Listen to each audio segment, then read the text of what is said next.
गोड़ छुआ था, फिर नीचे से लोग फिर यहाँ तक छूने लगा। पहले एकदम दोनों गोड़ छूता था जब नया नया आया, फिर बाद में कोहनी तक आ गया, बात कहना ही बोला।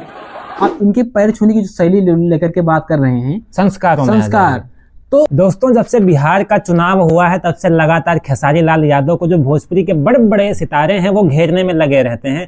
हाल ही में आपने देखा होगा कि निरहुआ का फिर से एक बयान आता है। अब उसके बाद में जो रवि किशन है वो भरे मंच से पवन सिंह के साथ में होते हैं और एक बड़ा बयान देते हैं निशाना साधते हुए खेसारी लाल यादव के ऊपर। वो कहते हैं कि 35 साल से मैं भोजपुरी में सावन भादव देखा हूं, जो एक जमाने में जो लोग हमारे पांव छुआ करते थे अब वो घुटनों तक आ चुके हैं और आगे मैं इससे ज्यादा बोलना नहीं चाहता हूं। ऐसा करके वो भरे मंच पे बोलते हैं। अब ये जो निशाना वो साध रहे हैं वो जाहिर सी बात है वो खेसारी लाल यादव के ऊपर ही निशाना साधते हुए नजर आए हैं। पूरे मुद्दे पर बातचीत करने के लिए हमारे साथ में इस वक्त हरि कृष्णा जी हैं। हरि, जिस तरीके से आपने देखा कि जो रवि किशन जी हैं एक बार फिर से निशाना साधे हैं। अब ये पहली बार नहीं है कि उन्होंने निशाना साधा, या फिर अगर हम बात करें चाहे आप रवि किशन को ले लीजिए, पवन सिंह को ले लीजिए, चाहे आप उसके अलावा निरहुआ को आप ले लीजिए, तमाम सारे सितारे लगातार खेसारी लाल यादव के ऊपर निशाना साधते हुए नजर आ रहे हैं। कैसे देख रहे हैं इस मामले को? देखिए अनूप जी, सीधी तौर पर अगर बात कही जाए तो चाहे वो आपने कहा रवि किशन के लेकर के या फिर पवन सिंह को लेकर के, फिर दिनेश लाल यादव के आपको बयान में याद होंगे जब उस समय जब आरजेडी से चुनाव लड़ने के लिए प्रत्याशी बनाए गए थे तो उस समय तमाम सारे बयान आए थे। तो घूम फिरा के जो लोग खेसारी लाल यादव को टारगेट कर रहे हैं, लेकिन अभी आपने जो फिलहाल में बात की पवन सिंह की, जो अभी उन्होंने हाल में बयान दिया है, पवन सिंह ने, वो रवि किशन है, रवि किशन ने बयान, पवन सिंह ने भी बयान दिया था, वो तो कहते आजीवन हम मिलेंगे ही नहीं, ये थोड़ा पुराना मामला है। इसके बाद इन्होंने जो कहा पैर छूने वाली लेके बात, आपने चुनाव के समय देखा रहा होगा जब वो चुनाव लड़ रहे थे उस समय भी उन्होंने जब एयरपोर्ट से निकलने के बाद आपके सामने मिले थे मनोज तिवारी, उनके भी पैर छुए थे। तो पैर छूने की आदत है। आप इनके पैर छूने की जो शैली लेकर के बात कर रहे हैं, संस्कार तो खेसारी लाल यादव के जितने सरल स्वभाव के व्यक्ति हैं कहीं भी मिलते हैं, चाहे वो मनोज तिवारी हो, रवि किशन हो या यहाँ तक कि पवन सिंह हो, तो सबके पैर छू लेते हैं।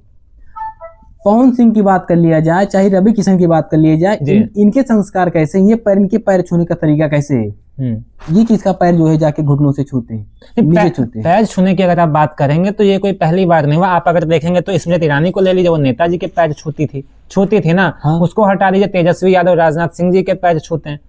तमाम सारे वो नेता हैं जो, ये तो उम्र पे बात आ जाती है ना, अब वो अपना बड़ा भाई कहते हैं मनोज तिवारी को, ये संस्कार नहीं, संस्कार रहे हैं, ये हम उम्र के हिसाब से या फिर जिनके प्रति हमारा सम्मान रहता है उनके हम पैर छू लेते हैं।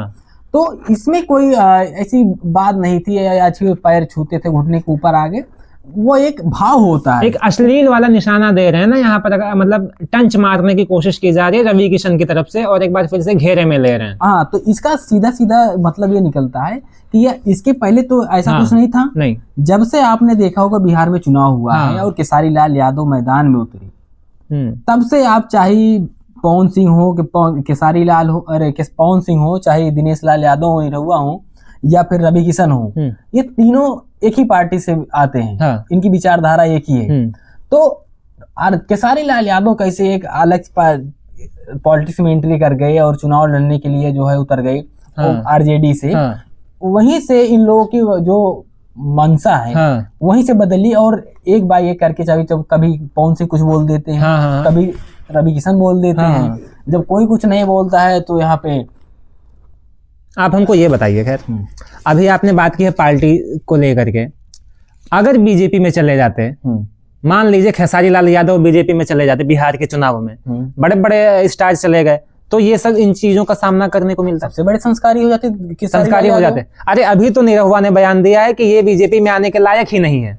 भाई खेसारी लाल यादव बीजेपी में कहाँ जाने के लिए बेताब हुआ है, और खेसारी लाल का बयान देख लीजिए, वो लायक ही नहीं है। निरहुआ साफ कह रहे हैं लायक नहीं है। खेसारी लाल यादव का आपने बयान अनुज जी देखा होगा, उन्होंने साफ तौर पर उससे प्रतिक्रिया देते हुए बोला है कि कितने का ऑफर उनके पास आया।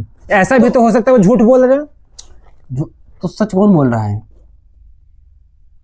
निरहुआ आप बोल रहे हैं सच बोल रहा है बीजेपी में, या निरहुआ कौन बोलने वाले होते हैं कि बीजेपी में आने लायक नहीं है, या कितने दिन वो बीजेपी में रहेंगे? आप क्या प्रमाण दे सकते हैं कि कितने दिन वो खुद रहेंगे बीजेपी में? हिंदुत्व का नारा लगा रहे हैं, यदमुल्ला बोल दिया, अखिलेश यादव तो लेंगे नहीं, जाहिर सी बात है, यादव को यदमुल्ला बोल चुके हैं। ये सिंपल आप मतलब कि इस आंकड़े को समझिए, समीकरण क्या कह रहे हैं। जो अनर्गल बयान होते हैं अनूप जी, आप भी जानते होंगे, आप तमाम जो है धरातल पे रहते हैं। हाँ। ये पब्लिसिटी जो है, जिसे आप धरना में देते हैं, पूछते हैं कि गिरफ्तारी हो जाए, लाठी खा जाए, ये हाईलाइट होने का एक जो जरिया होता है। जब आप जो है ट्रेंड नहीं करते होते हैं, जब आपकी चर्चा कम हो जाती है, तो आप दोबारा से अपने आप को दिखाने के लिए, आप फिर से मार्केट में चलने के लिए आप ऐसे से बयान देते रहते हो, जैसे प्रोडक्ट आदमी कुछ भी अपडेट करता रहता है, ऐसे ही नेता और ये लोग भी कुछ ना कुछ बयान देते रहते हैं और अपने आप को बनाए रखते हैं। इतना बड़ा नाम है रवि किशन का, हरे कृष्णा जी। उन्होंने भोजपुरी इंडस्ट्री में काम किया, बॉलीवुड में काम किया, साउथ में उन्होंने काम किया, कहाँ नहीं किया है उन्होंने? क्यों मतलब खेसारी लाल यादव को बार बार करके इस तरह निशाने पे ला करके उनको क्या फायदा मिलेगा? आप बताइए, भाईचारा उनका खराब होगा। खेसारी लाल यादव को माफी मांग लेनी चाहिए, अगर कोई चीज गलती हो, छोटे हैं तो खेसारी लाल यादव को मांग लेनी चाहिए माफी। मैं कह रहा हूँ, क्या दिक्कत है? तो कहाँ पे वो गाली दे रहा है? तो माफी मांग ले। किस चीज की माफी मांग ले? छोटे हैं तो आप पैर छू सकते, तो माफी नहीं मांग सकते क्या? आप बताइए। हम गलती करेंगे, आपको बड़ा मान रहे हैं, आपके पैर छू लेंगे। अगर हमने कुछ कहा ही नहीं, हमने कुछ बोला ही नहीं, हमने कुछ गलत ही नहीं किया, और आप कुछ भी बोले जा रहे हैं, कुछ भी बोले जा रहे हैं, तो बिना गलती के कोई कैसे नाराज हो सकता है? आप ये बताइए, बिना गलती के कोई बड़ा भाई नाराज हो सकता है क्या? आप बताइए मुझे। उनकी मर्जी है, हाँ। वो किस बात को लेकर नाराज हो जाएं, क्यों नाराज हो जाएं,